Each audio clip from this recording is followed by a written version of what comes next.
To remain silent in the face of evil is itself evil அப்படின்னு ஒரு பழமொழி உண்டு. அது யாருக்கு பொருந்ததோ இல்லையோ இந்த அரசுக்கு சரியாக பொருந்தது. ஆகவே முதல் வேலையா சட்டம் ஒழுங்கை காப்பாற்றுறதுக்கு முக்கியத்துவம் கொடுத்து இந்த அரசு நடவடிக்கை எடுக்கணும்னு கேட்டுக்கொள்கிறேன். அரசு சொல்றதா நினைச்சுக்கிட்டு நம்மள இன்டைரக்டா ஈவில் அப்படின்ற அந்த வார்த்தையை யூஸ் பண்ணாங்க. எனக்கு ஒண்ணுதான் சொல்லணும்னு தோணுது. ஈவில்ஸ்னு டெவில்ஸ் பேசக்கூடாது.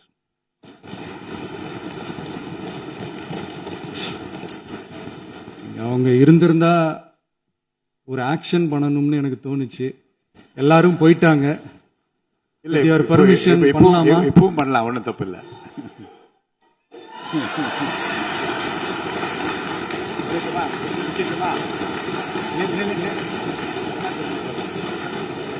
யார் சொல்லுங்க?